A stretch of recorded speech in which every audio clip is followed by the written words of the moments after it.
बिस्मिल्लाहिर्रहमानिर्रहीम। Dear students, अस्सलाम वालेकुम। बेटा, आज हम लास्ट यूनिट स्टार्ट करने वाले हैं न्यूक्लियर फिजिक्स और उसका लेक्चर नंबर 1 है।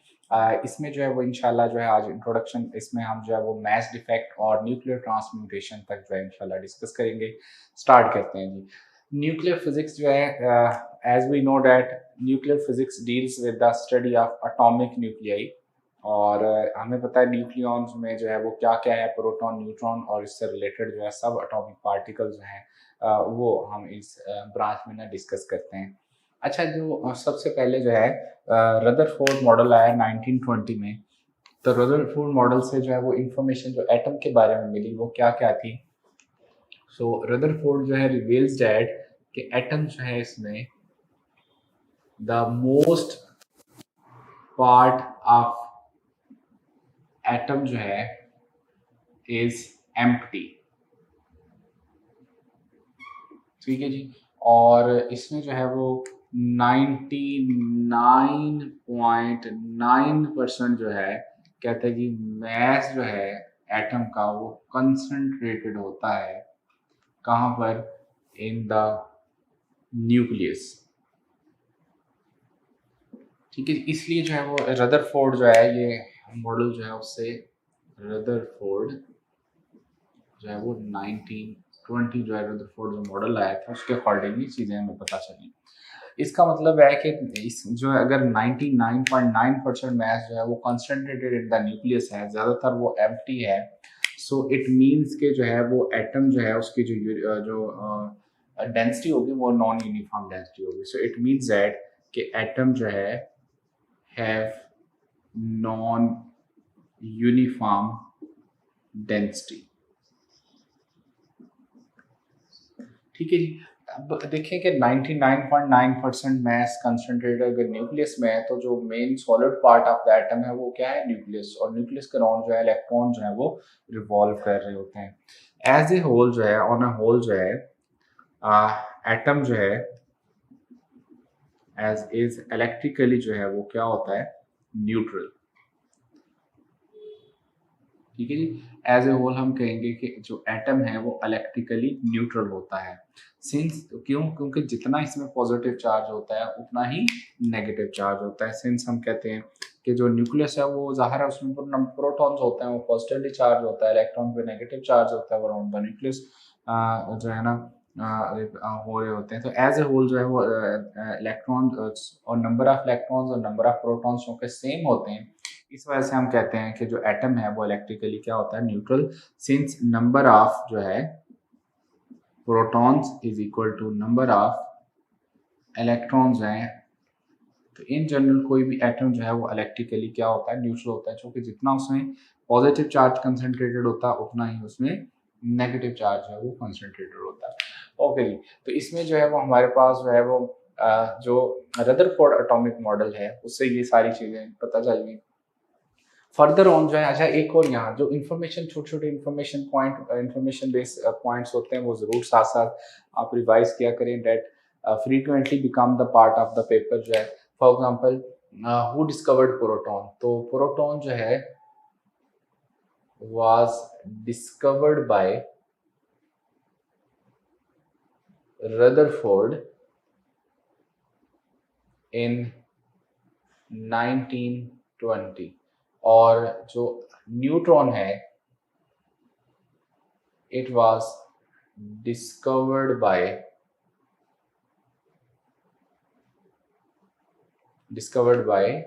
James Chadwick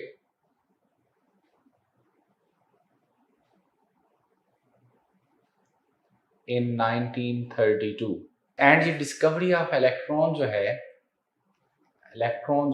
it was discovered by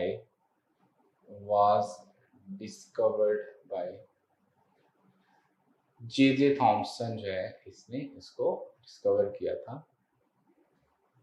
Thompson around about जो है वो 1897। ठीक है, कैथोड रेज से जो है उसको आगे फर्दर डेवलपमेंट से उसको डिस्कवर किया गया था। अच्छा, हम बात करें इलेक्ट्रॉन, प्रोटॉन, न्यूट्रॉन की। इनके हमें पता है कि जो minimum charge that can be quantified, we already know that the minimum charge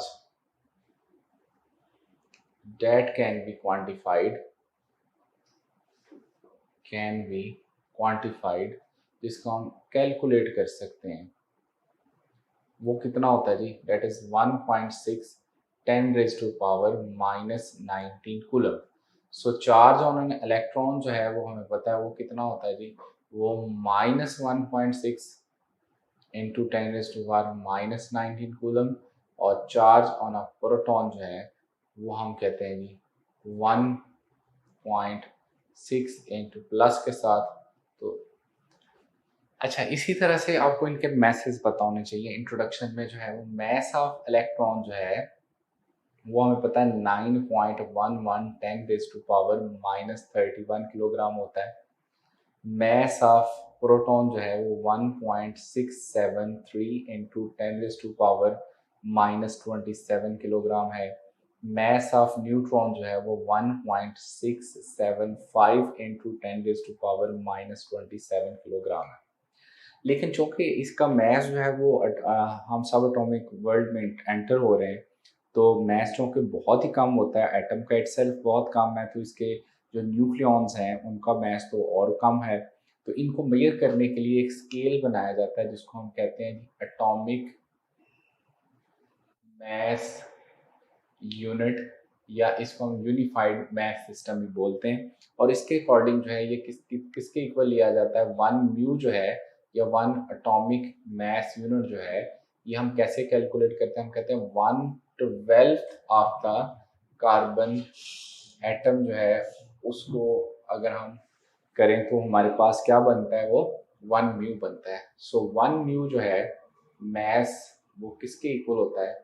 that is equivalent to 1.6606 into 10 raised to power -27 kilogram. ये 1 म्यू के इक्वल होता है।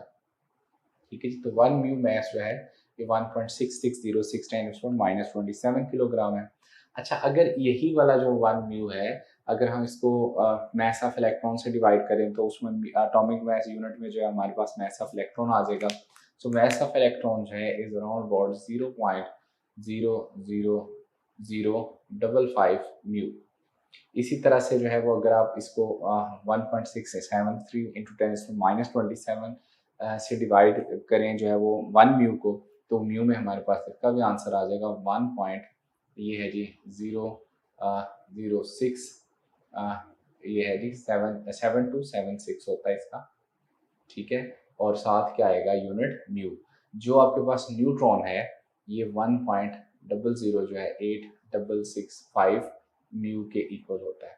सो बेसिकली जो है हमारे पास जो म्यू मैथ है, ये म्यू में आपको मैथ पता होना चाहिए, इलेक्ट्रॉन का, प्रोटॉन का और न्यूट्रॉन का। और 1 म्यू मैथ जो है 1.6606 इंटू 10⁻⁻27 किलोग्राम होता है। अच्छा, अगर हमें किसी भी एलिमेंट को रिप्रेजेंट करना है तो ज़ाहिर है उसके मैस नंबर और चार्ज नंबर जो है उसकी पहचान बनेगी। सो हम किसी भी एलिमेंट को अगर जो है वो रिप्रेजेंट करते हो,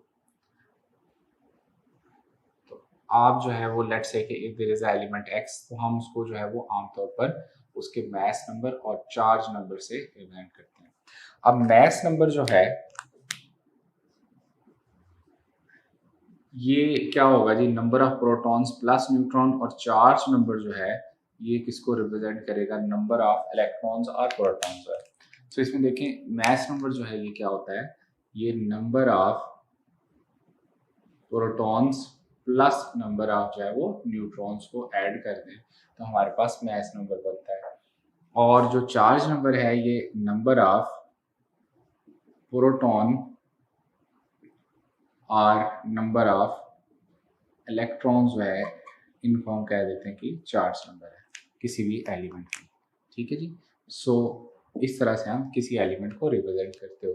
अच्छा, इसमें एक और जो है वो इम्पोर्टेंट जो मल्टीपल चॉइस क्वेश्चन है अक्सर जो पेपर में आता है, हमें ना नंबर ऑफ न्यूट्रॉन्स जो हैं अक्सर फाइंड करने आते हैं, नंबर ऑफ न्यूट्रॉन्स। तो किसी भी एलिमेंट के अगर नंबर ऑफ न्यूट्रॉन्स फाइंड करने हों तो वो कैसे फाइंड करेंगे? हम number of neutrons would be equal to mass number में से हम अगर चार्ज नंबर जो है उसको क्या कर दें? माइनस कर दें, तो वो हमारे पास नंबर ऑफ न्यूट्रॉन्स आ जाएंगे। फॉर एग्जांपल जैसे आपकी बुक में भी एग्जांपल दी हुई है फॉर एग्जाम्पल हमारे पास यूरानियम लेट से 235 है, 92 है, तो इसमें वो कोई कहता है जी कि आप बताएं नंबर ऑफ न्यूट्रॉन्स कितने होंगे, तो आप कहेंगे इसमें नंबर ऑफ न्यूट्रॉन्स जो हैं वो किसके इक्वल होंगे, mass number minus charge number, mass number is 235 minus charge number 92, सो ये आपका आंसर जो है 143 आ जाएगा। तो ये नंबर ऑफ न्यूट्रॉन्स, इसका मतलब है इसमें कितने हैं, 143 हैं। सो अक्सर ये पेपर में क्वेश्चन जो है होता है नंबर ऑफ न्यूट्रॉन्स जो है फाइंड करके दिखाएंगे। इसके बाद वेरी वेरी इंपॉर्टेंट 3 टर्म्स ऐसी हैं जो आपको अच्छे से पता होनी चाहिए, ये आगे जाके हमारे काम भी आएगा। कोरिलेट, जो जो टॉपिक कोरिलेट करेंगे, ज़ाहिर है हमारे जो यूएचएस सिलेबस का गिवन है उसको जो है वो हमें साथ साथ एक दफ़ा ज़रूर गो थ्रू करना है। तो हमारे पास है जी, हमें पता होना चाहिए आइसोटोप्स क्या होते हैं, आइसोटोन्स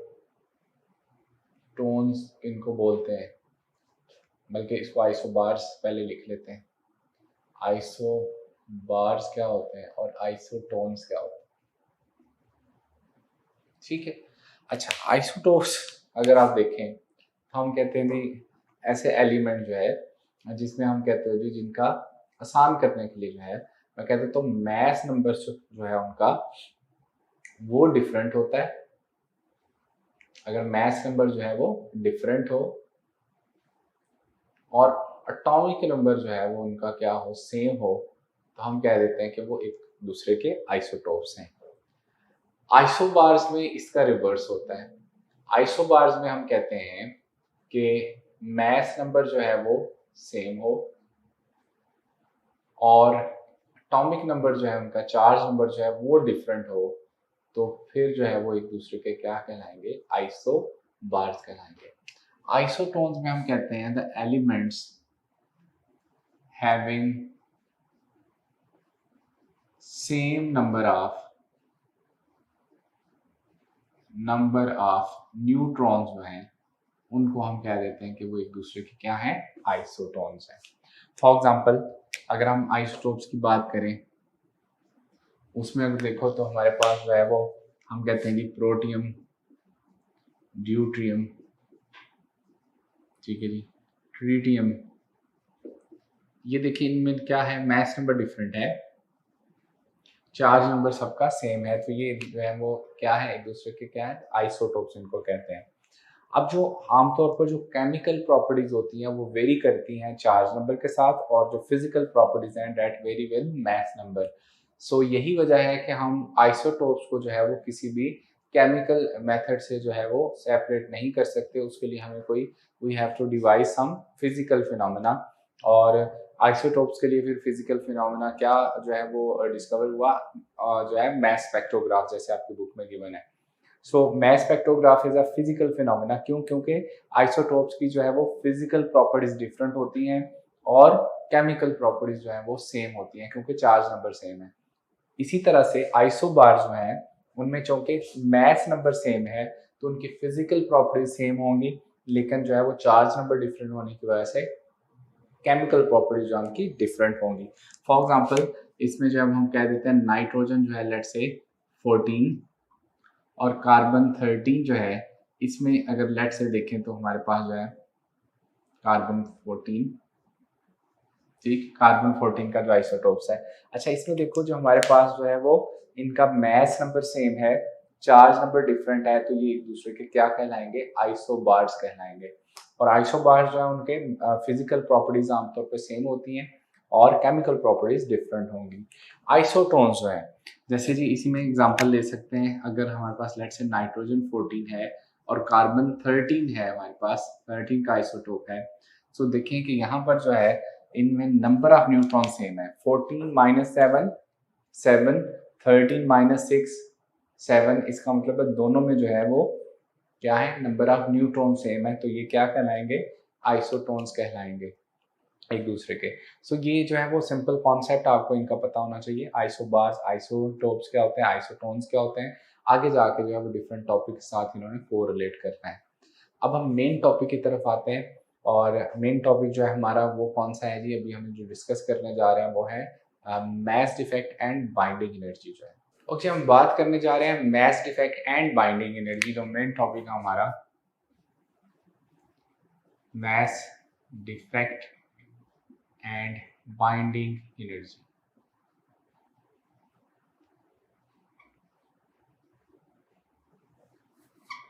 ओके जी, इसका ये कॉन्सेप्ट क्या है कि जो mass defect and binding energy है, कहता है कि मैस डिफेक्ट बेसिकली क्या होता है, it is the difference between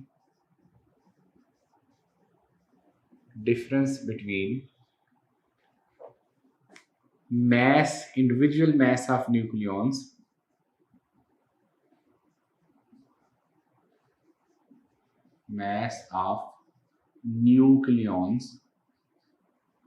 and mass of nucleus.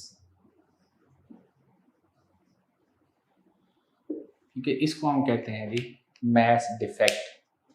अब इंडिविजुअल मैस ऑफ न्यूक्लियॉन्स से क्या मुराद है, देखें जो हमारा न्यूक्लियस है, it consist of nucleons that is proton and neutron से मिलके एक न्यूक्लियस बनता है।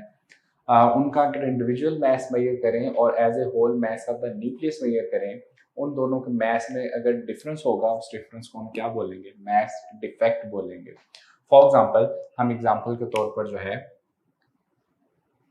For example helium nuclei suppose कर लेते हैं। अब हीलियम न्यूक्लियाई जो है उसमें हमारे पास जो है वो 2 प्रोटॉन्स होते हैं और 2 न्यूट्रॉन्स होते हैं, जो कि मैस नंबर 4 है। सो अब इसका मतलब है कि हमारे पास जो है वो हीलियम का जो न्यूक्लियस है उसमें 2 प्रोटॉन्स हैं और 2 ही उसमें क्या है, neutron. According to concept of जो है वो मैस डिफेक्ट अगर देखें तो हम क्या है, अगर हम इस न्यूक्लियस को सपोज करें जो है वो ब्रेक करते हैं, हमने इस न्यूक्लियस को ब्रेक किया। अब ब्रेक करने से हमारे पास ज़ाहिर है उसमें से क्या न्यूक्लियॉन्स आएंगे, और न्यूक्लियॉन्स कौन कौन से जी, हमारे पास 2 प्रोटॉन है और 2 क्या है, न्यूट्रॉन्स। सो इसमें हमारे पास जो है वो 2 जो है वो क्या आएंगे, प्रोटॉन्स, और प्लस जो है वो क्या आ जाएंगे, 2 न्यूट्रॉन्स आ। ये जो है वो आपके पास क्या आ गया, इंडिविजुअल मैस ऑफ न्यूक्लियॉन्स, ये आपके पास आ गया। ठीक है, अब सपोज करें कि ये मैस ऑफ द जो न्यूक्लियस है टोटल जो है, इसको हम कैपिटल एम कह लेते हैं, ये मैस ऑफ द न्यूक्लियस। अब क्या है कि देखें, बड़ी सिंपल सी बात है, अगर हम स्टैटिस्टिकली देखें तो बात ये है कि 2 प्रोटॉन और 2 न्यूट्रॉन से मिलके ये न्यूक्लियस बना था। सो इसका मतलब ये है कि मैस ऑफ द जो न्यूक्लियस, क्योंकि इनसे मिलके बना हुआ है, तो मैस ऑफ द न्यूक्लियस और ये जो इंडिविजुअल मैस ऑफ जो है वो प्रोटॉन और न्यूट्रॉन क्या होने चाहिए थे, सेम होने चाहिए थे। इन अदर वर्ड्स आप यूं कह लें कि आपने जो है वो एक हीलियम न्यूक्लियाई जो है उसको, हीलियम न्यूक्लियस को मेजर किया, तो उसका मैस आपके पास आया कैपिटल एम। आपको पता है कि हीलियम के न्यूक्लियस में 2 प्रोटॉन और 2 न्यूट्रॉन होते हैं। आपने क्या किया, 2 प्रोटॉन का मैस प्लस जो है वो 2 न्यूट्रॉन्स का मैस जो है, इन दोनों मैस को ऐड किया, तो आपके पास क्या आ गया, मैस ऑफ इंडिविजुअल न्यूक्लियॉन्स आ गया। तो अब ये वाला मैस जो है, इस मैस ऑफ न्यूक्लियस के क्या होना चाहिए, इक्वल होना चाहिए, क्योंकि ये भी 2 प्रोटॉन 2 न्यूट्रॉन से मिलकर बना हुआ है, लेकिन ऐसा नहीं है। दोनों के जो मैस है उसमें डिफरेंस आता है, और उस डिफरेंस को हम क्या कहते हैं, मैस डिफेक्ट कहते हैं। इन अदर वर्ड्स हम कह सकते हैं कि इंडिविजुअल मैस ऑफ जो न्यूक्लियॉन्स है, इट इज ऑलवेज क्या होगा, greater than the mass of the nucleus है। सो इसमें जो है वो, अब ये जो मैस जो है, अब ग्रेटर इंडिविजुअल जो न्यूक्लियस उसका mass greater than the mass of the nucleus है, जो मिसिंग मैस होगा, मतलब इनका जो मैस डिफरेंस होगा, उसको हम क्या बोल देंगे, वो मैस डिफेक्ट होगा। अब ऐसा क्यों होता है, आफ्टर जो है वो लॉन्ग जो है वो इसमें थ्योरेटिकल वर्क जो है वो, साइंटिस्ट को ये पता चला रिसर्च के बाद जो है कि जो है जितनी अमाउंट ऑफ एनर्जी किसी न्यूक्लियस को ब्रेक करने के लिए रिक्वायर होती है, उतनी ही अमाउंट ऑफ एनर्जी उस न्यूक्लियस की फॉर्मेशन के लिए रिक्वायर होती है। सेम अमाउंट ऑफ एनर्जी जो है is required for the formation and for to break the nucleus. इस एनर्जी को जो है वो बेसिकली हम कहते हैं क्या, बाइंडिंग एनर्जी। फिर से सुन लें, अगर हम जो है इस न्यूक्लियस को बनाना चाह रहे हैं, 2 प्रोटॉन और 2 न्यूट्रॉन को जो है वो कंबाइन करना चाह रहे हैं ना न्यूक्लियस, तो जितनी अमाउंट ऑफ एनर्जी रिक्वायर होगी for the formation of nucleus, that is called binding energy, and same amount of energy is required to break the nucleus. ठीक है जी, सेम अमाउंट ऑफ एनर्जी। अब मैस, इंडिविजुअल मैस कम क्यों हो जाता है जब ये दो प्रोटॉन और दो न्यूट्रॉन जो है उनको हम यहाँ पर न्यूक्लियस में जो है वो बाइंड करेंगे। तो जब आप इनको पैक कर रहे होंगे इस न्यूक्लियस में, तो पैकिंग फ्रैक्शन की वजह से ज़ाहिर है इनके दरमियान डिस्टेंस जो है वो बहुत ही कम होता है, और रेंज जो है न्यूक्लियस के अंदर it is the order of 10⁻⁻15 metre.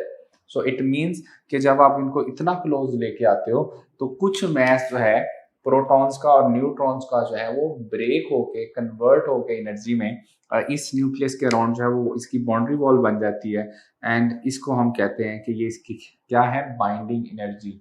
ठीक है जी। सो जब आप इसको जो है वो ब्रेक करेंगे, तो ब्रेक करने में जो है फिर से आपको same amount of energy provide करनी पड़ेगी। वही एनर्जी जो है दोबारा से मैस में कन्वर्ट होके इन जो है वो जो मिसिंग मैस होगा, जो प्रोटॉन न्यूट्रॉन का मैस कन्वर्ट होकर उसकी बाइंडिंग एनर्जी बना था, वही दोबारा से जो है वो मैस इन प्रोटॉन्स और न्यूट्रॉन को वापस हो जाएगा, और वो जब बाहर आएंगे न्यूक्लियस के, सो वो फिर कंप्लीट मैस के साथ बाहर आ जाएंगे।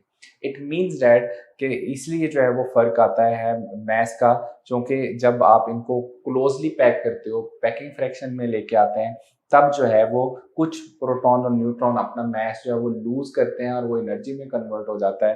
दैट इज द रीजन जो है वो हम इंडिविजुअल मैस ऑफ न्यूक्लियॉन्स जो है is always greater than the mass of the nucleus जो है। ठीक है। अच्छा, अब इसकी क्वेश्चन लिखते हैं। इन जनरल जो है वो अगर हम लिखें इन जनरल, तो हमारे पास जो मैस डिफेक्ट होगा हम लिखेंगे उसको delta m is equal to number of protons. अब नंबर ऑफ प्रोटॉन्स अगर मैं निकालना चाहूँ किसी भी एलिमेंट के, तो कैसे निकालेंगे? One mass of proton multiply by atomic number. अगर चार नंबर्स में इसको मल्टीप्लाई कर दूंगा तो ये टोटल नंबर ऑफ प्रोटॉन्स आ जाएंगे, प्लस जो है वो total number of neutrons calculate करने के लिए हम कहते थे ए माइनस वी इनटू क्या आ जाएगा, मैस ऑफ न्यूट्रॉन, और माइनस जो है वो हम इसमें से मैस ऑफ न्यूक्लियस कर दें, तो ये हमारे पास जो है वो क्या आ जाएगा, मैस डिफेक्ट आ जाएगा। ठीक है जी। फॉर एग्जांपल जो है वो अगर मुझे हीलियम के केस में जो है वो फाइंड करना हो इसमें मैस डिफेक्ट, तो हम जो है वो यहाँ पर उसका एटॉमिक नंबर हीलियम क्या क्या है, 2। ठीक है जी, 2 इंटू एम पी। अब मैस नंबर उसका क्या है, 4 माइनस 2 इंटू एम एन, यानी मैस ऑफ न्यूट्रॉन और minus mass of the nucleus करेंगे तो मैस इफेक्ट ऑफ हीलियम आ जाएगा। और अगर हमें बाइंडिंग एनर्जी फाइंड करनी हो, तो यहाँ से बाइंडिंग एनर्जी जो है वो किसकी इक्वल आ जाएगी, वो आएगी delta m c square according to mass energy equation. और यहाँ पर जो है वो डेल्टा एम क्या है, मैस इफेक्ट, तो वी एम पी प्लस जो है वो A minus V into mass of neutron minus mass of nucleus, और इसको मल्टीप्लाई कर देंगे हम किसके साथ, सी स्क्वेयर के साथ। ठीक है जी। अच्छा, इसको हम कहेंगे बाइंडिंग एनर्जी। और फिर से सुन लें कि यहाँ पर जो है वो कॉन्सेप्ट बहुत सिंपल है, कि जो हमारे पास जितने एलिमेंट्स हैं उनमें जो है वो इंडिविजुअल मैस ऑफ प्रोटॉन्स और mess of the nucleus same नहीं होते।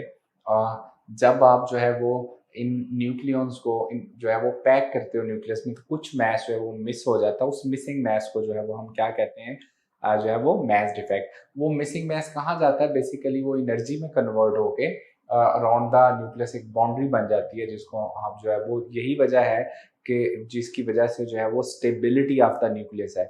सो the stability of the nucleus basically या स्टेबिलिटी ऑफ मैटर जो है, and that is due to the binding energy जो है ऑफ न्यूक्लियस। अच्छा, अब देखो कि यहाँ पर जो है आपने बाइंडिंग एनर्जी जो है वो फाइंड की थी हीलियम की। So binding energy of the helium जो है, हीलियम वो अगर हम कैलकुलेट करें तो दैट कम्स टू बी जो है वो 28.2 मेगा इलेक्ट्रॉन वोल्ट जो है वो बाइंडिंग एनर्जी जो है वो किसकी है, हीलियम की। ठीक है। इसका मतलब ये हुआ कि अगर हमें दो प्रोटॉन और दो न्यूट्रॉन को न्यूक्लियस में जो है वो बाइंड करना हो, न्यूक्लियस में क्लोज करना हो, तो हमें कितनी उसकी फॉर्मेशन के लिए एनर्जी रिक्वायर होगी, 28.2 mega electron volt. Same amount of energy is required to break the nucleus.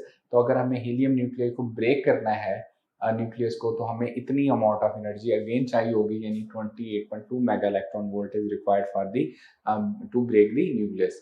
ठीक है। अच्छा, एक और यहाँ पर जो टर्म है वो भी याद रखनी है आपने, वो क्या है, बाइंडिंग एनर्जी पर न्यूक्लियन क्या होती है? Binding energy per nucleon. Per nucleon का मतलब मैस नंबर से आपने उसको क्या करना है, डिवाइड कर देना है। ठीक है, तो इसको बोलेंगे हम बाइंडिंग एनर्जी पर न्यूक्लियन। ठीक है, और बाइंडिंग एनर्जी जो है वो सिंपल है, the amount of energy required for the formation or to break the nucleus, जो है वो हमारे पास बाइंडिंग एनर्जी होती है। बाइंडिंग एनर्जी पर न्यूक्लियन जो है उसको हम अगर मैस नंबर से डिवाइड कर दें तो वो आपके पास बाइंडिंग एनर्जी पर न्यूक्लियन आती है। ये फॉर एग्जांपल इसमें इस तरह के छोटे छोटे मल्टीपल चॉइस भी आ सकते हैं। जैसे अब मैं आपको सिंपल से बताता हूँ कि अगर आपको गिवन हो if binding energy per nucleon of helium जो है आपको गिवन हो इज लेट्स से अप्रोक्सीमेटली जो है वो आपको गिवन है 720 या 7 जो है वो mega electron volt approximately, then its binding energy is approximately equal to what. ठीक है, तो अब देखें आपको अगर बाइंडिंग एनर्जी पर न्यूक्लियन गिवन हो और ये लेट्स से कि आपको 7 मेगा इलेक्ट्रॉन वोल्ट गिवन है। ठीक है, तो आपने क्या किया कि इसको अगर आपसे वो कहे जी कि जो है वो आपने इसको क्या फाइंड करना है, बाइंडिंग एनर्जी, तो अब मैस नंबर इधर डिवाइड हो रहा है, उधर जाके मल्टीप्लाई हो जाएगा, तो यहाँ से आपके पास बाइंडिंग एनर्जी आ जाएगी, यानी 7 मेगा इलेक्ट्रॉन वोल्ट मल्टीप्लाई आप इसको करोगे मैस नंबर से। अब आपको जो एलिमेंट है वो हीलियम गिवन है, तो हीलियम का जो मैस नंबर है वो कितना है, 4। आप इसको 4 से मल्टीप्लाई कर दोगे तो 7 मल्टीप्लाई बाय 4 जो है वो कितना आ जाएगा, 20 अप्रोक्सीमेटली राउंड अबाउट जो है वो 28 मेगा इलेक्ट्रॉन वोल्ट। ठीक है, तो अक्सर हमें इस तरह का छोटा मोटा क्वेश्चन आ सकता है जिसमें बाइंडिंग एनर्जी पर न्यूक्लियन गिवन हो, आपसे कहा जाए कि बाइंडिंग एनर्जी क्या होती है। एक इंपॉर्टेंट बहुत इंपॉर्टेंट जो है मल्टीपल चॉइस है, नंबर ऑफ टाइम पेपर में रिवाइज हो चुका है, याद रखना है कि मैस डिफेक्ट जो है फॉर प्रोटॉन हाइड्रोजन जो है H11, ठीक है, प्रोटियम इस जो है वो क्या होता है, 0, जो कि इसके न्यूक्लियस में जो है वो न्यूट्रॉन नहीं होते। सो इस वजह से हाइड्रोजन जो है H11 it is the only element whose mass defect जो है वो क्या होता है, 0 होता है। इसके अलावा सारे एलिमेंट जो है उनका उनमें मैस डिफेक्ट होता है। ठीक है जी। अच्छा, एक और यहाँ पर ना शॉर्टकट आपने सीखना है। शॉर्टकट जो है वो क्या है जी, देखो अगर हम जो है वो 1 म्यू मैस को एनर्जी में कन्वर्ट करें, अब 1 म्यू मैस जो है वो किसके इक्वल होता है, दैट इज 1.6606 10⁻⁻27 किलोग्राम। तो अगर हम इसको एनर्जी में कन्वर्ट करें तो 1 म्यू जो है वो एनर्जी में कन्वर्ट होकर अप्रोक्सीमेटली 931 मेगा इलेक्ट्रॉन वोल्ट आता है। 931 मेगा इलेक्ट्रॉन वोल्ट जो है वो आपके पास जो है वो 1 म्यू मैस आएगा। ठीक है, अच्छा इसका मतलब है कि कभी ऐसा हो सकता है कि आपको बाइंडिंग एनर्जी फाइंड करनी हो और जो मैस डिफेक्ट है वो लाजमी तौर पर AMU यानी म्यू की फॉर्म में गिवन होना चाहिए। बाइंडिंग एनर्जी फाइंड करनी हो और मैस डिफेक्ट आपको डायरेक्टली AMU यानी म्यू में उसकी वैल्यू गिवन हो, तो आप क्या करेंगे, आप उसको डायरेक्टली 931 से मल्टीप्लाई कर दोगे, आपके पास मेगा इलेक्ट्रॉन वोल्ट में आंसर आ जाएगा। ठीक है, तो ये वाला याद रखना है। अगर आपको टेस्ट में किसी मल्टीपल चॉइस में मैस डिफेक्ट जो है वो म्यू की form, mu mean atomic mass unit जो है, म्यू में अगर गिवन हो, आप उसको 931 से डायरेक्ट मल्टीप्लाई कर दोगे और आपके पास जो है वो आंसर आ जाएगा मेगा इलेक्ट्रॉन वोल्ट में, उसकी बाइंडिंग एनर्जी उस एलिमेंट की आ जाएगी। ठीक है जी। सो इसमें जो है वो मैस डिफेक्ट जो है वो और बाइंडिंग एनर्जी बेसिकली जो है वो इसमें आप लोगों को जो पेपर में क्वेश्चन आमतौर पे आ सकते हैं, ये इन्फॉर्मेशन बेस या कॉन्सेप्ट बेसिक क्वेश्चन ज़्यादातर आते हैं।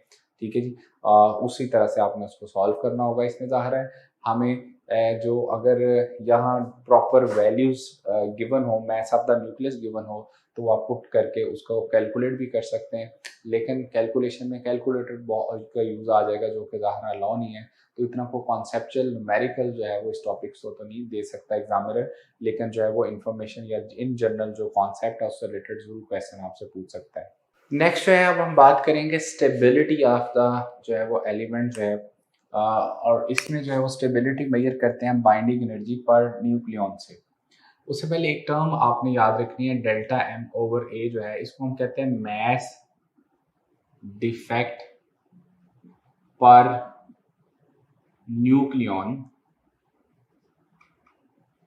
मास डिफेक्ट पर न्यूक्लियन जो है इसको पैकिंग फ्रैक्शन भी कहते हैं, इसको हम पैकिंग फ्रैक्शन भी कहा जाता है। So this term is known as packing fraction, mass defect per nucleon. Binding energy पर न्यूक्लियन जो है, जैसे मैंने अभी बात की, बाइंडिंग एनर्जी पर न्यूक्लियन, और अगर जो है वो हम मास नंबर जो है इसके इन बिटवीन कर्व बनाए, मास नंबर और जो है वो बाइंडिंग एनर्जी पर न्यूक्लियन, तो एलिमेंट्स के लिहाज से अगर हम कर्व बनाएं तो वो कुछ इस तरह से बनेगा। ठीक है जी। सो इसमें जो है वो सच थ्योरेटिकली इसको याद रखना है। सो थ्योरेटिकली ये है कि हम कहेंगे थ्योरेटिकली कि बाइंडिंग एनर्जी पर न्यूक्लियन जो है increases, first increases with mass number and then decreases.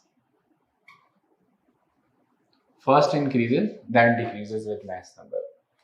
So mass number के साथ साथ पहले इंक्रीज करता जाता है, देन जो है वो डिक्रीज करता जाता है। सो फर्स्ट इंक्रीजेस, बल्कि यूं लिखना चाहिए, फर्स्ट पहले ये इंक्रीज करता है एंड देन जो है decreases with the increase in mass number. तो प्रॉपर इसकी स्टेटमेंट जो है, अब डिफरेंट तरह से ये जो है वो पेपर में अक्सर आता है, कर्व भी दिया जा सकता है, बताएं इनमें से कौन सा कर्व जो है represent binding energy per nucleon versus mass number, या थ्योरेटिकली पूछ लेगा। तो इसकी वैल्यू जो है वो बढ़ते बढ़ते बढ़ते मैक्सिमम हो जाती है एट द मास नंबर जो है 56, और कम होते होते जो है वो मिनिमम जो वैल्यू है इसकी वो आती है मास नंबर 238 पर। ठीक है, अब 56 जो है वो आयरन का होता है, इसका मतलब है हेंस आयरन जो है उसमें हम कहते हैं कि इसकी binding energy per nucleon maximum है, और binding energy per nucleon for iron जो है वो होती है 8.8 mega electron volt, and binding energy जो है वो हीलियम, ये यूरानियम जो है वो 238 मास नंबर जो है उसकी जो है वो 7.6 मेगा इलेक्ट्रॉन वोल्ट होती है। अब यहाँ से आपको अंदाजा हो जाना चाहिए कि जिस एलिमेंट की बाइंडिंग एनर्जी पर न्यूक्लियन जितनी कम होगी उतना वो अनस्टेबल होगा, और जितनी बाइंडिंग एनर्जी पर न्यूक्लियन ज़्यादा होगी उतना ही वो क्या होगा, स्टेबल होगा। जो कि मैक्सिमम जो है बाइंडिंग एनर्जी पर न्यूक्लियन किसकी है, आयरन की, तो हम कहते हैं हेंस आयरन जो है is most stable element of periodic table. ठीक है, तो स्टेबिलिटी बेसिकली जो है वो क्या है, ये बाइंडिंग एनर्जी पर न्यूक्लियन पे डिपेंड करती है। जितनी बाइंडिंग एनर्जी पर न्यूक्लियन जो है वो ज़्यादा होती है उतना हम कहते हैं वो मोस्ट स्टेबल है, और जितनी बाइंडिंग एनर्जी पर न्यूक्लियन जो है वो कम होती जाती है उसको हम कहते हैं अनस्टेबल है। सो ये डिस्कवर हुआ कि जी इन रेडियो एक्टिविटी के जिनका मास नंबर 82 से ज़्यादा हो वो नेचुरली जो है वो अनस्टेबल होते हैं और वो alpha beta and gamma radiation emit करते हैं। सो बेसिकली जो अनस्टेबिलिटी में मेन फैक्टर है क्या, देखिए जो हमारे पास न्यूक्लियस है, अगर उसमें number of neutrons as compare to number of proton बहुत ही ज्यादा हों तो वो क्या होता है, अनस्टेबल न्यूक्लियस होता है। तो जितने नंबर ऑफ न्यूट्रॉन्स जो हैं वो नंबर ऑफ प्रोटॉन से ज्यादा होंगे उतना न्यूक्लियस जब अनस्टेबल होगा। जैसे हीलियम में देखो 2 प्रोटॉन है 2 न्यूट्रॉन है, लाइट एलिमेंट्स में गौर करें तो प्रोटॉन और न्यूट्रॉन की रेशियो अप्रॉक्सीमेटली सेम होती है, लेकिन जो जो हम हाई एटॉमिक नंबर की तरफ मूव करते जाते हैं नंबर ऑफ न्यूट्रॉन्स न्यूक्लियस में ज्यादा होते जाते हैं एज कम्पेयर टू प्रोटॉन्स, तो और वो जो एलिमेंट है उसका न्यूक्लियस क्या होता जाता है, अनस्टेबल होता जाता है। तो अनस्टेबल, अगर किसी भी जो रेडियो आइसोटोप है जो अनस्टेबल है, अनस्टेबल से उसने स्टेबिलिटी की तरफ आना है तो उसको नंबर ऑफ न्यूट्रॉन कम करने पड़ेंगे, और वो नंबर ऑफ न्यूट्रॉन जब कम कर रहा होता है तो फिर वो कम करने के लिए रेडिएशन एमिट करता है जिसको हम कहते हैं alpha beta and gamma radiations. अच्छा जी, लाइट एलिमेंट में चूँकि न्यूट्रॉन प्रोटॉन रेशो जो है वो अप्रॉक्सीमेटली 1 होती है, तो स्टेबल जो न्यूक्लियाई होते हैं, स्टेबल न्यूक्लियाई, उनमें न्यूट्रॉन टू प्रोटॉन रेशो जो है वो अगर लेस देन जो है वो 1.5 है, तो वो जो है वो स्टेबल फॉर्म में होंगे। लेकिन ये लाइट एलिमेंट्स में तो जो है वो फॉर लाइट जो है, वेरी लाइट एलिमेंट्स यानी कि जिनमें एटॉमिक नंबर कम होता है, वहाँ पर जो है यूजली जो है वो neutron to proton ratio approximately जो है वो 1 के इक्वल होती है। लेकिन जो एटॉमिक नंबर बढ़ता जाता है, नंबर ऑफ न्यूट्रॉन्स बढ़ते जाते हैं, जब तक उनकी रेशो जो है 1.5 से लेस रहती है, वो मोस्टली जो है वो क्या होते हैं, अनस्टेबल। लेकिन इससे ज़्यादा हो जाएगी तो वो जो है वो मोस्टली 1.5 से कम है तो वो स्टेबल होंगे। लेकिन अगर इससे ज़्यादा हो जाएगी, जो नंबर ऑफ न्यूट्रॉन्स बढ़ते जाएंगे, तो वो स्टेबल से अनस्टेबल की तरफ जाते जाएंगे। और जैसे नेचुरली जो है वो अगर एटॉमिक नंबर जो है वो 82 से ज़्यादा है, तो फिर जो है वो नेचुरल जो है वो रेडियो एक्टिविटी स्टार्ट होगी। तो रेडियो एक्टिविटी जो है basically activity was discovered by Henri Becquerel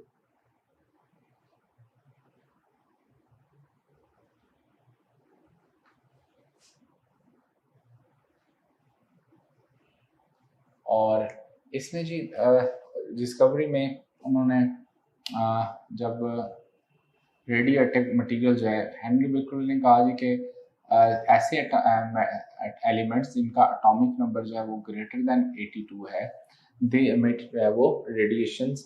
और नेचुरली जब रेडिएशन के सोर्स को जो है वो मैग्नेटिक फील्ड में रखा गया, let's say magnetic field is into the page, तो वहाँ से पार्टिकल्स जो है वो हमें 3 तरह के जो है वहाँ पे रेडिएशंस आए। एक तो गैमा रेडिएशंस जो कि अनडिफ्लेक्टेड उसमें से पास कर रहे हैं, फिर बीटा रेडिएशंस, और थर्ड जो है वो अल्फा पार्टिकल्स। ठीक है, तो वो इससे हमें जो है पता चला कि 3 तरह की रेडिएशन होती हैं। और इसमें जो है वो चूँकि इसमें राइट हैंड रूल के अकॉर्डिंग में आप देख सकते हो, इससे पता चल गया इस एक्सपेरिमेंट से कि जो बीटा पार्टिकल हैं उनके ऊपर नेगेटिव चार्ज होता है, जो गैमा हैं वो न्यूट्रल होते हैं, जबकि अल्फा पार्टिकल पे जो है वो पॉजिटिव चार्ज होता है। ठीक है, सो इसकी बाद में नेचर भी डिस्कस हुई कि अल्फा पार्टिकल्स क्या होता है, बीटा पार्टिकल्स क्या होता है, गैमा पार्टिकल्स क्या होते हैं।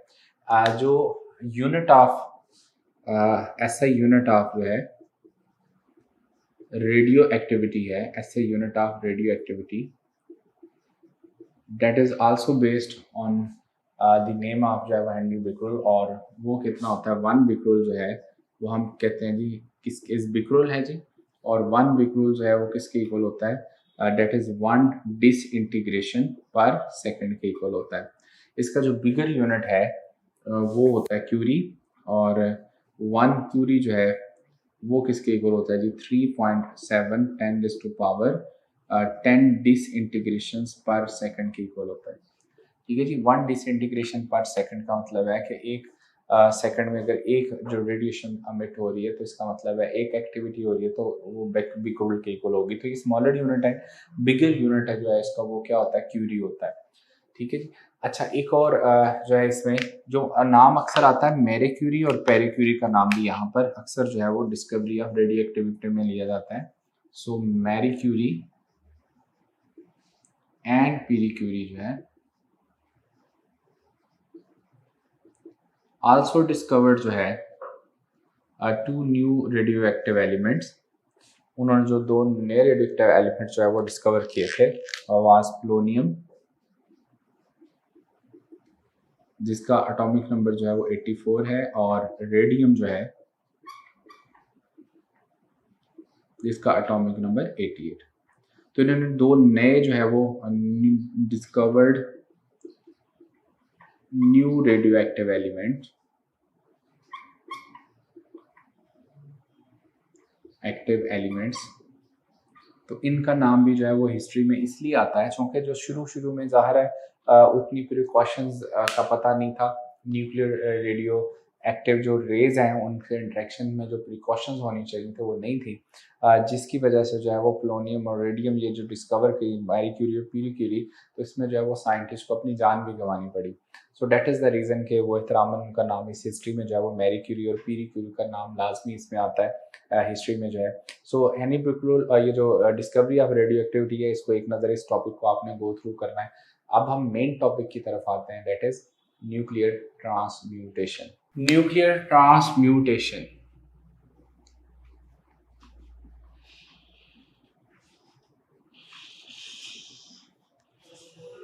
अच्छा देखें, जब अल्फा बीटा और गामा रेडिएशंस की एमिशन होगी तो एमिशन के बाद जो है वो ज़ाहिर है उसमें चेंज आएगा, और जो चेंज है उसको हम कह रहे हैं nuclear transmutation.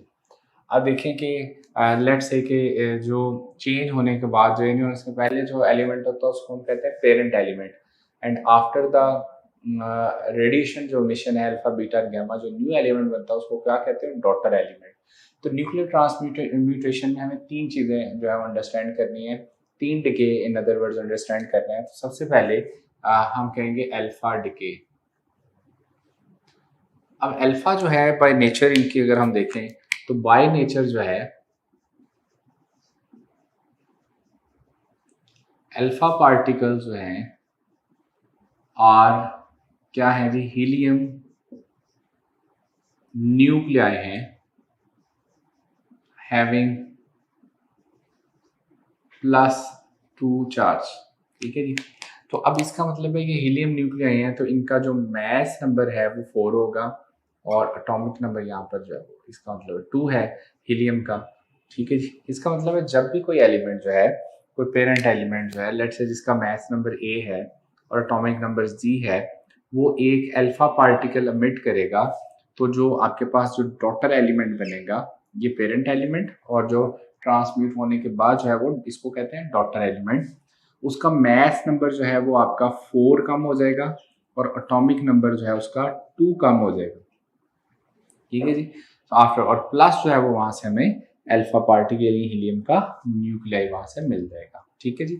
So for example जब रेडियम जो है रेडॉन में कन्वर्ट होती है तो वहां से जो है वो हमें प्लस जो है वो अल्फा पार्टिकल हीलियम मिलता है।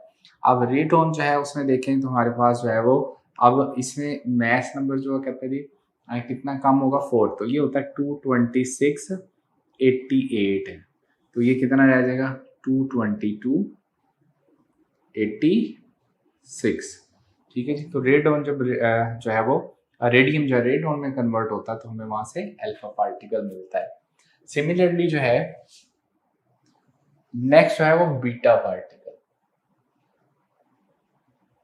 बाय नेचर जो है बीटा पार्टिकल की हम बात करें तो बाय नेचर बीटा पार्टिकल, जहां बीटा की बात आएगी, आर जो है वो फास्ट मूविंग क्या है जी, इलेक्ट्रॉन है coming from nucleus of radio isotope.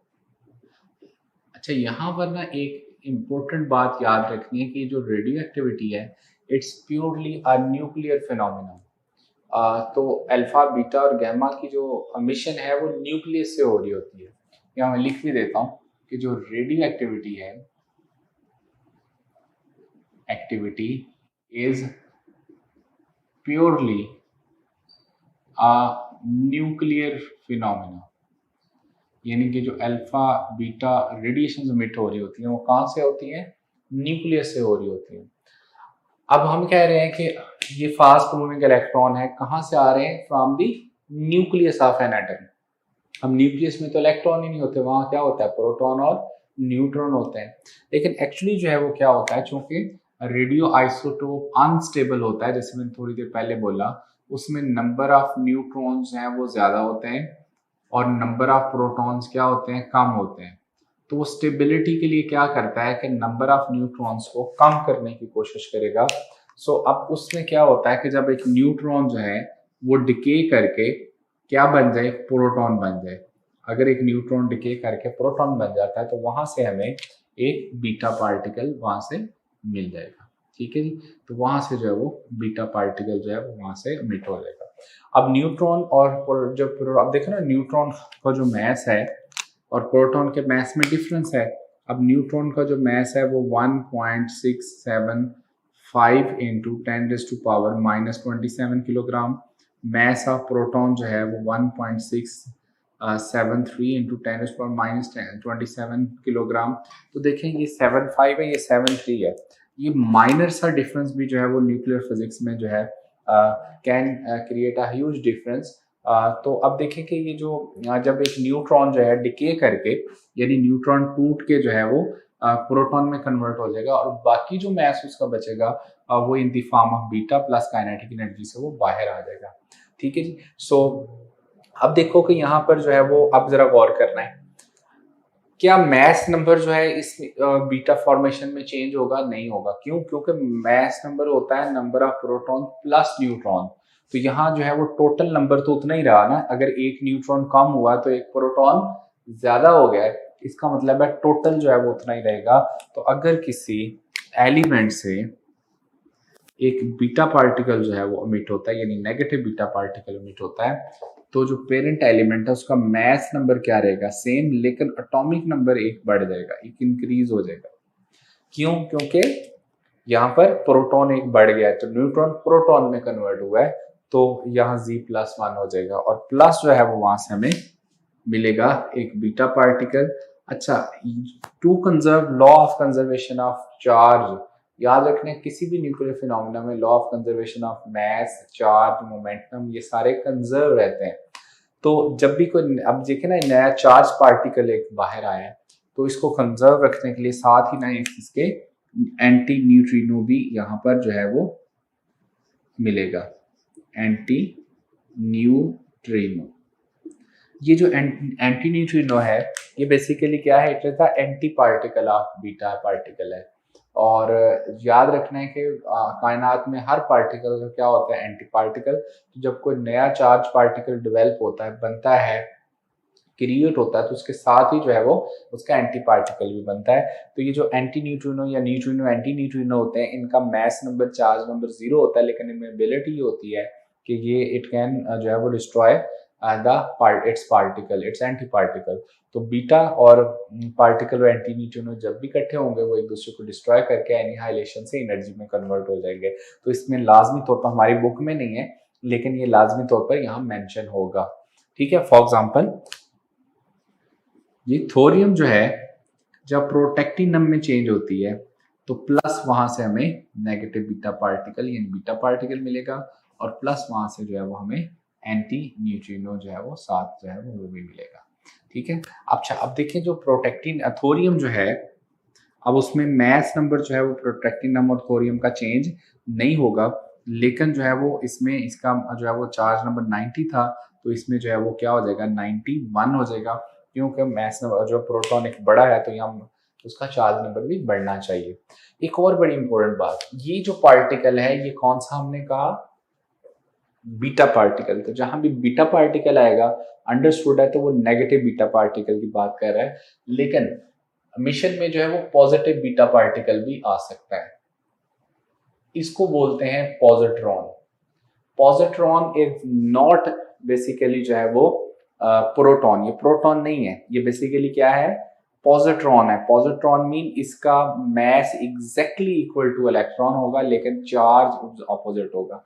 इसको बोलते हैं पॉजिट्रॉन। पॉजिट्रॉन कब आएगा? जब रिवर्स होगा। रिवर्स क्या होगा? कि जब जो है वो प्रोटॉन जो है वो कन्वर्ट होके एक न्यूट्रॉन बनेगा। फॉर एग्जांपल प्रोटॉन जो है वो एनर्जी कहीं से अब्सॉर्ब कर लेता है, तो न्यूक्लियस में जो है वो जब न्यूक्लियस एक्साइटेड स्टेट में होगा तो वहां पर जो है वो एनर्जी की अब्जॉर्प्शन भी होती है, एनर्जी रिलीज भी हो रही होती है। तो हो सकता है प्रोटॉन अब्सॉर्ब करके एनर्जी जो है वो प्रोटॉन क्या बन जाए? न्यूट्रॉन। तो जो है वो प्रोटॉन एनर्जी अब्सॉर्ब करेगा तो वो एनर्जी मास में कन्वर्ट होगी। तो अगर प्रोटॉन को स्लाइटली ज्यादा मास मिल जाता है तो न्यूट्रॉन में भी कन्वर्ट हो सकता है। इस सूरत में आपको जो है वो कौन सा मिलेगा पार्टिकल? पॉजिटिव बीटा पार्टिकल मिलेगा। तो उसकी इक्वेशन क्या होगी जी? X A G is equal, अब देखें आपके पास y जो है पेरेंट एलिमेंट, इसमें भी मैथ नंबर चेंज नहीं होगा, लेकिन यहाँ आपने ना z +1 किया है, तो यहाँ पर जो है वो आप z -1 करोगे, क्योंकि प्रोटॉन इसमें कम हो जाएगा, और प्लस जो है वो यहाँ पर आपको पॉजिटिव बीटा पार्टिकल और प्लस यहाँ पर जो है वो न्यूट्रिनो मिलेगा, तो यहाँ पर न्यूट्रिनो भी साथ आएगा, इसका एंटी पार्टिकल भी साथ ही इसके आ जाएगा। ठीक है जी। सो इसकी एग्जांपल इसका रिवर्स कर सकते हो, जो प्रोटेक्टिनम जो है मे कन्वर्ट इनटू थोरियम जो है ड्यूरिंग अ रिएक्शन जो है। आगे देखें, last is gamma decay.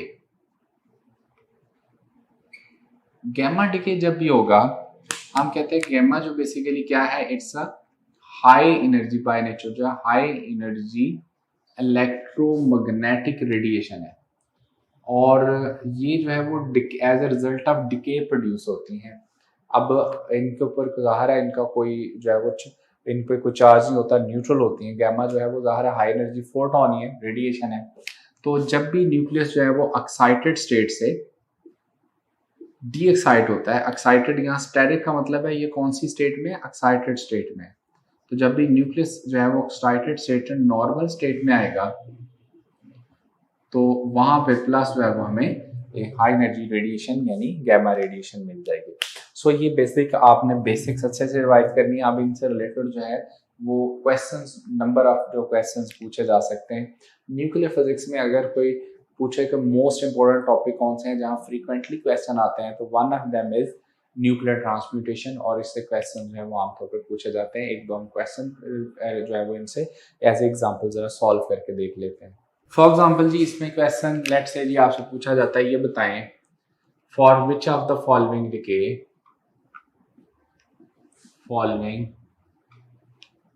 Decay parent and daughter elements will become isotopes of each other।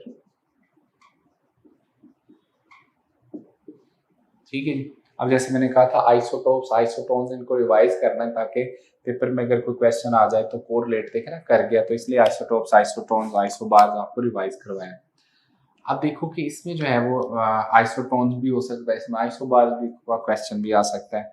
जैसे देखो इसमें लेट्स से कि आपको ऑप्शंस गिवन हो,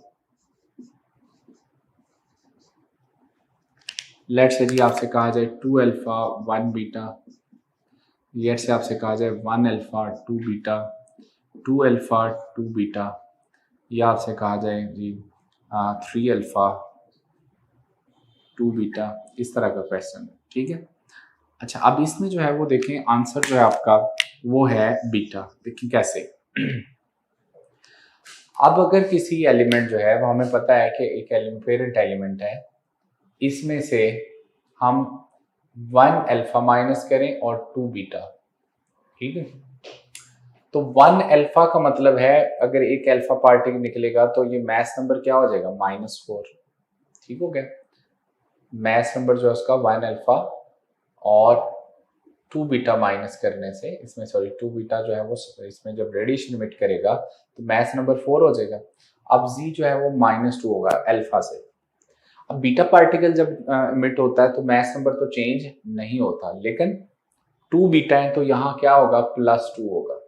तो जरा गौर करें कि जो इसमें जो आपका ये डॉटर एलिमेंट बनेगा, इसको लेट से मैं y कह लेता हूँ, तो डॉटर एलिमेंट ये 2 से क्या होगा, कैंसिल हो। तो जो डॉटर एलिमेंट आपका बन रहा है वो आ रहा है a-4 और यहाँ z। तो जरा गौर करें कि इसमें जो इसका एटॉमिक नंबर क्या रहा, सेम, लेकिन मैथ नंबर क्या हो गया, डिफरेंट हो गया। इसका मतलब है एज ए रिजल्ट ऑफ जो है वो mission of 1 alpha and 2 beta, जो पेरेंट और डॉटर न्यूक्लियाई हैं वो एक दूसरे के क्या बन जाते हैं, आइसोटोप्स बन जाते हैं। सिमिलरली जो है वो यहाँ पर अगर देखें तो इसी तरह के और बहुत सारे क्वेश्चन आ सकते हैं। फॉर एग्जांपल आपसे पूछा जाए for the mission of series of mission जो है as a result of series of mission जो है, लेट्स से आपको गिवन हो, लेट्स से जो आपसे कहते हैं 2 अल्फा 2 बीटा 2 गैमा, ये बताएं न्यू एलिमेंट क्या बनेगा। इस तरह के आमतौर पर क्वेश्चन आते हैं। तो आपने करना ये है कि उसी तरह से 2 अल्फा लिखा, 2 बीटा सीक्वेंस से लिख लेना है और उनका आंसर कर देना। देखिए अगर वो 2 अल्फा कह रहे हैं तो 2 अल्फा का मतलब है कि यहाँ पर -8 होना है, जो कि 1 अल्फा से -4 होता है। तो 2 अल्फा होगा तो मैथ नंबर -8 हो जाएगा, और यहाँ 1 अल्फा तो -2 होता है, ये 2 अल्फा तो क्या हो जाएगा -4। बीटा के केस में जो है मैथ नंबर चेंज नहीं होता, लेकिन एटॉमिक नंबर ज़ाहिर है उसमें जितने बीटा पार्टिकल होंगे उतना प्लस कर दोगे। गैमा के केस में ना मैथ नंबर चेंज होता है, ना ही एटॉमिक नंबर चेंज होता है। तो इस तरह से आप जो है उसका जो है वो पेरेंट से डॉटर एलिमेंट जो है वो बता सकते हैं कि वो क्या होगा। ठीक है, तो यूजली देखें ये z -4 +2 है तो ये -2 हो जाएगा। तो जो भी आपको एलिमेंट गिवन हो उसके अकॉर्डिंग जो है वो आप इसका आंसर कर सकते हैं। ठीक है, सो जिस तरह का कोई क्वेश्चन हो उसके अकॉर्डिंग जो है आप देखें, यहाँ पर आपको मैथ्स नंबर और एटॉमिक नंबर गिवन होगा, आप मैथ्स नंबर में से 8 माइनस करके और एटॉमिक नंबर से 2 माइनस करके आंसर कर दोगे। तो इससे रिलेटेड जितने भी प्रैक्टिस बुक में क्वेश्चन है न्यूक्लियर ट्रांसम्यूटेशन में, उनसे रिलेटेड जो है उनको डिस्कस कर, जो कोशिश कीजिएगा सॉल्व करें, उनकी प्रैक्टिस करें। एक रिक्वेस्ट ये है कि देखें साथ चलने की कोशिश किया करें, आगे निकलने की कोशिश ना किया करें। वो स्टूडेंट्स जो साथ चल रहे हैं उनके लिए फ़ायदा है, जो बिल्कुल पीछे रह रहे हैं, जो आगे निकलने की कोशिश करते हैं, वो उनको प्रॉब्लम आती है। फॉर एग्जांपल अभी हमने आज लेक्चर नंबर 1 डिस्कस किया न्यूक्लियर फिजिक्स का। सो अगर आप जो है वो हाफ लाइफ पे पहुंच गए हैं तो आई थिंक आपके लिए भी अच्छा नहीं है, वो आपको मिस कॉन्सेप्ट की तरफ जो है वो लेके जाएगा। सो न्यूक्लियर ट्रांसम्यूटेशन तक पढ़ा है तो यहीं तक आप उनके क्वेश्चंस की प्रैक्टिस करें। और जो स्टूडेंट्स अभी बहुत पीछे रह रहे हैं वो साथ साथ नहीं चले, अभी जो है वो इलेक्ट्रिसिटी, करंट, इलेक्ट्रिसिटी, मैग्नेटिज्म पे और घूम रहे हैं, तो अगला जो टॉपिक्स उनके लिए जो है वो आप ज़ाहिर मिस हुए हैं तो उनके लिए प्रॉब्लम बनेगी। कोशिश किया करें आज का काम आज ही कंप्लीट करें, ताकि कल को जो है वो ओवर बर्डन आप ना हो। ठीक है जी, मुझे इजाज़त दें, इंशाल्लाह नेक्स्ट लेक्चर के साथ जो है वो कल मुलाकात होगी। अल्लाह हाफिज़।